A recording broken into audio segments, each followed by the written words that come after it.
ఉమ్మడి ఖమ్మం జిల్లా ప్రజల పక్షాన మనస్ఫూర్తిగా రాష్ట్ర ప్రభుత్వం పెద్దలు ఈనాడు మనందరికీ మార్గదర్శకులుగా మనందరితో ముందుకు నడిపిస్తున్న గౌరవ ముఖ్యమంత్రి గారికి, అదే రకంగా రాష్ట్ర ఇరిగేషన్ శాఖ మంత్రి వర్యులు ఉత్తమ్ కుమార్ రెడ్డి గారికి, రేవంత్ రెడ్డి గారికి ఇద్దరికి కూడా ఉమ్మడి ఖమ్మం జిల్లా ప్రజల తరఫున నా తరఫున కృతజ్ఞతలు తెలియజేస్తూ, ఈరోజు రెండో లిఫ్ట్ తర్వాత మూడో లిఫ్ట్ కూడా మనం ట్రయల్ రన్ చేసుకుంటున్నాం. చాలా సంతోషం. చిరకాల ఉమ్మడి ఖమ్మం జిల్లా ప్రజల కోరిక ఇప్పుడు నెరవేరుతున్నందుకు మనస్ఫూర్తిగా వారిని అభినందించక తప్పదు. మనందరం ఆనాడు దివంగత నేత కాంగ్రెస్ ముఖ్యమంత్రి రాజశేఖర రెడ్డి గారు ఉన్నప్పుడే జలయజ్ఞంలో భాగంగా ఈ ప్రాజెక్టుని శ్రీకారం చుట్టడం జరిగింది.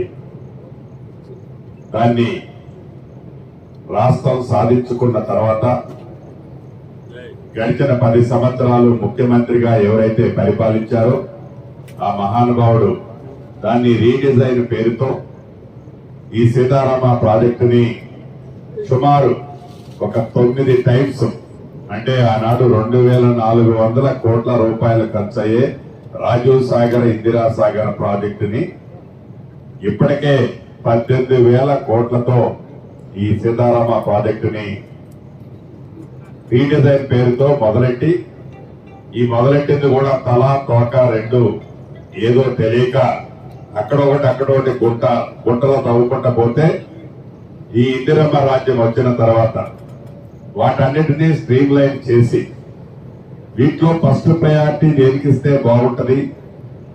సుమారు 8,000 కోట్లు పైగా గత ప్రభుత్వం నిరుపయోగంగా ఖర్చు పెట్టిన డబ్బుని ప్రజలకి, రైతాంగానికి ఉపయోగపడే విధంగా దాన్ని స్ట్రీమ్ లైన్ చేసి ఈనాడు రాబోయే కొద్ది రోజుల్లోనే ఈ సీతారామ ప్రాజెక్టుని గౌరవ ముఖ్యమంత్రి రేవంత్ రెడ్డి గారి చేతుల మీదుగా మనం ప్రారంభించుకోబోతున్నాం.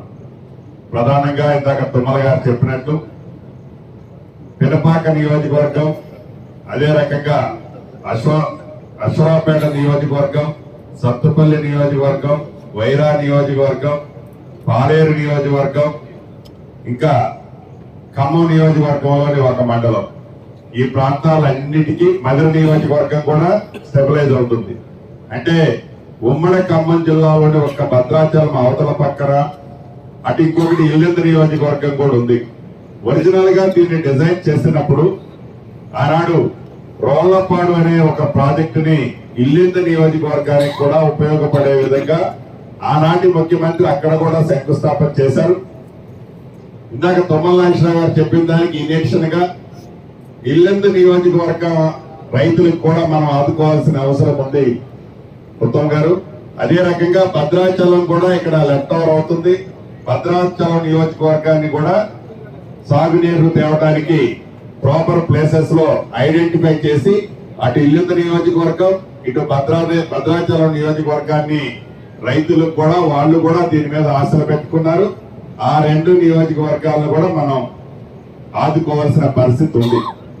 గత ప్రభుత్వం లాగా మనం కాదు కాబట్టి ఇందాక గౌరవ మంత్రివర్యులు తుమ్మల నాగేశ్వరరావు చెప్పినట్లు ఏదైతే ఓన్లీ మెయిన్ ట్రంకే తవ్వుకుంటే గత ప్రభుత్వం వచ్చింది, అది కూడా చివరన ముందు మొదలు పెట్టింది, మధ్యలో వదిలేసింది, స్టార్టింగ్ లో మొదలు పెట్టింది.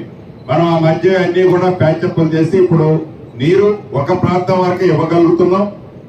అదే రకంగా డిస్ట్రిబ్యూటరీ, అదే రకంగా ఫీల్డ్ ఛానల్స్, ఈ రెండింటికి టాప్ ప్రయారిటీ ఇచ్చి వాటిని యుద్ధ ప్రాతిపదిక మీద టెండర్స్ కాల్ఫర్ చేసి ఈ ఆయకట్ట ఏదైతే డిపిఆర్ లో మనం చూపించామో, డిపిఆర్ లో చూపించిన ఆయకట్టుని సాగులోకి తేవాలంటే మెయిన్ ట్రంక్ తవ్వటం చాలా కంఫర్ట్, డిస్ట్రిబ్యూటరీ చేయడము చాలా టైం పడుతుంది. మెయిన్ ట్రంక్ లోకి నీళ్ళు వస్తే పాత ఆయకట్టు సస్టైన్ అవుతుంది, కానీ కొత్త ఆయకట్టు మనకేమీ రాదు. ఎప్పుడైతే డిస్ట్రిబ్యూటరీ మనం తవ్వగలుగుతామో, డిస్ట్రిబ్యూటరీ టెండర్ సిస్టమ్ కంప్లీట్ చేసి, ల్యాండ్ ఎక్విజిషన్ కంప్లీట్ చేసి, అప్పుడు మనం ఆ పనులు మొదలు పెట్టినప్పుడే రైతులకి నిజంగా ఈ నీటితో ఉపయోగం వస్తుంది. దాన్ని డిస్ట్రిబ్యూటరీ టెండర్స్ కూడా కాల్ఫర్ చేసి వాటిని వర్క్ నడిపించే విధంగా చర్య తీసుకోవాలని, లెఫ్ట్ ఓవర్ అయిన ఇల్లెందు, భద్రాచలం నియోజకవర్గాలకు వీటితో పాటు వాటిని కూడా ఫర్దర్ గా ఆ రైతులకు కూడా మనం భరోసా ఇచ్చున్నాం. అక్కడ కూడా నీరిచ్చే విధంగా చర్యలు చేపట్టాలని మనస్ఫూర్తిగా గౌరవ నీటిపారుదల శాఖ మంత్రి వర్యులు ఉత్తమ్ కుమార్ రెడ్డి గారిని కోరుకుంటూ మరొకసారి ఉమ్మడి ఖమ్మం జిల్లా ప్రజల పక్షాన అభినందనలు, కృతజ్ఞతలు తెలుపుతూ నేను సెలవు తీసుకుంటున్నాను. అసలైన తొలి వెలుగు. ఫాలో వాట్సాప్ @తొలి వెలుగు official.